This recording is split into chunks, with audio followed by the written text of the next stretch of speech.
Whoa, look at that.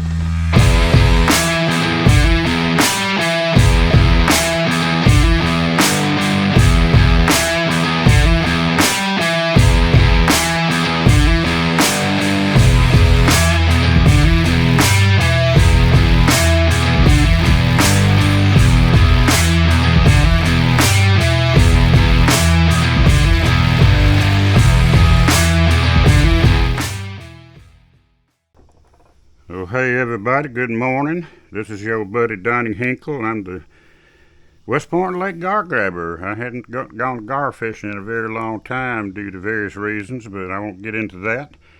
But I promised old Captain Ken from Captain Ken's Fishing that I would do a video on how I make my gar lures. They are so simple and so easy, and you can make them quickly, and you can make a bunch of them. And you're going to have to reuse, a lure that's already been hit and tangled up and messed up. And, you want a nice clean lure. So I'm going to start from the very beginning right here. What I've got is from Tractor Supply. This is 3/8 inch twisted nylon rope. It's got to be twisted nylon rope because you see how it comes apart. It comes apart so easily and so... you can make it, if it's twisted, it'll take you forever to get the thing untangled. So what I do is I usually cut a length, to start with like this. So I'll take the scissors and cut that off. And then I'll make a matching length right there.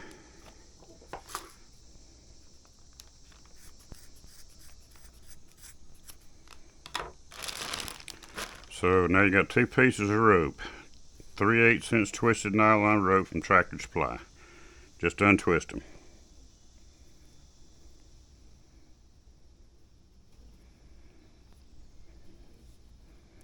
Doesn't take that long. If this was braided rope, it would be no fun. It would take you forever.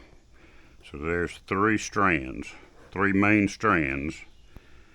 So let me untwist the second one. I keep dropping it down. I need to keep it out here in front of the camera. Alright, so got that. Alright, so now I've got 6 of them. You're going to take 4 of them, 4 of the main strands. Even them up, don't have to be perfect. Set them out like this. Take your zip tie. Take your split ring. Does not have to be a monster split ring. And slide it on. Attach it to the center of the rope lengths. It comes out like that. Then you can adjust them like you want. Pull it tight. Cinch it tight. Cut it off. Now there's your gar lure, pretty much done up. So all you got to do is untwist these little braids a little bit. I mean, they don't even have to be fully untwisted, but just twist them out and open them up and to get them ready for your next step.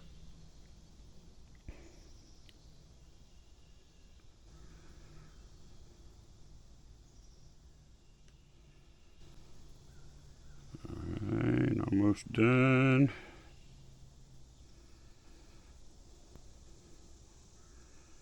Alright, so there's your lure. Now I'm going to take this either on the surface of my boat or my pant leg or whatever I've got close to me. And I'm going to take this stiff bristled brush. As you can tell, this thing has gone through it, buddy. Gone through a lot of gar.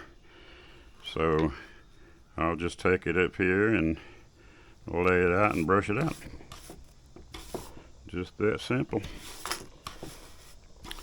Brush it out. Had one that didn't untangle, but like I said, you know, it's not really that important, but brush it out, both sides. Alright, now I'm going to take that lure and I'm going to have 50-pound spider wire stealth, moss green. That's what I've always used, it works fine. And I'm going to take a bullet sinker. I'll just pick this size, like I'm fishing in shallow water, but not super shallow water, you know, 6 foot and less. And I'll slide that on. I'll tie a simple clinch knot, or improved clinch knot.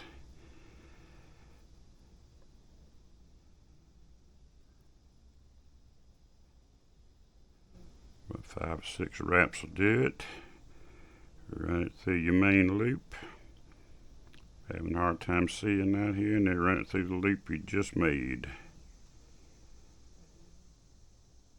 Like that. Pull it tight. That don't even need to be cut off. I did it so close.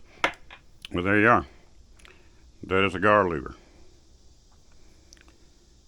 Usually what I do, because I typically wouldn't fish one that long, I'll wet it and I'll come off and I'll cut it about that long. So the lure will look, see, I've got all these pre-made. The lure will wind up looking, this one's a little small. That one's a little small. That one's about just right there. That's about just right. That's what you want. You know, and again, you know, brush that thing out. Your legs, what I always do. Tie it on like I just showed you. And the key is, you know, you got to understand you're using rope. You're not using a hook. This stuff will get trashed up real quick. So as soon as the lure hits the water, you got to start moving it. Especially in you're in that, you know, 2 foot water or 3 foot water, you know, early on. This time of the year, they've gone out a little deeper, and a lot of times you'll see them porpoising on top of the water and then going back down deep. And that's midday kind of stuff, you know. Early morning or late morning when the sun's about 45 degrees is the best time to go gar fishing, because you put the sun to your back, you can see them so much better with a good pair of polarized glasses. And basically what I do is I just troll around looking for the biggest gar I can find. And I toss this booger out past the gar, in front of the gar, and I'll reel it in across its path, the way the gar is going. Of course, I vary the depth based on what the gar are doing that day. I'll vary the weight size. I've gone up to a 1/2 inch or 1/2 ounce bullet sinker, but this 50-pound spider wire stealth, I've only had one break off ever, and that joker looked like a daggum tarpon. Boy, it was tail walking all over the top of the water and snatching. I had my wife on the phone and I was excited, and it just broke. I mean, but very seldom. You know, if you can't spool your whole line with this, I mean, really, you know, you could just put, you know, you could top your reel with about 20 or 30 yards or less of this, and that's all you need, man. Just start trolling around looking for the biggest one you can find, and you get that out in front of them. Some tools that I use, other than a pair of scissors, usually more heavy-duty scissors. These just come from the house. But I'll have my brush, I'll have my kit, you know, with split rings and zip ties inside if I want to make them on the boat. But typically what I do is I just make a box full of them, as you can see, and head out. Once I catch a gar with a lure, I cut it off. It ain't no good no more. I don't reuse them because I know they're not going to look as natural in the water. So you really want that thing, that lure, to float through the water and you would not believe how realistic it looks to like a crappie. I've seen, as a matter of fact, I've been gar fishing before and saw a gar come by me with a big crappie in his mouth. I was doing a guide trip, and we all saw it. It was cool. So weights, you know, depends on the water depth and if they're diving down deep. And the boat that I've got a live well that's a little bit smaller than this table right here as far as the opening. So what I do is I just flip that thing over, slide the gar over. I'll take this thing, and as you see, I've cut it to an angle. I'll stick it in the gar's teeth, and I'll twist it open, and then push it down and slide it back, and then just start. And let's now pretend that this is the end of the gar right here, and you've got this thing in here, and his mouth's wide open, and the rope is gone into the gar's mouth, and you basically just unhook it from his teeth and bring it forward. Just unhook it from his teeth and bring it forward. Unhook it from his teeth and bring it forward until you get it right up to the end. You can sometimes snatch it off. Try to get all the, the rope off if you can, so you don't get locked up down there, because this rope is not going to biodegrade very fast. So once you get it cleaned up, you can take your brush and hit them teeth, and we'll call that grooming your gar. How's that? So we'll get all the hair off. I mean, all the rest of the rope off, and take a picture and toss him back. But since I can't gar fish much anymore, I'm getting older. I got a lot of crap going on.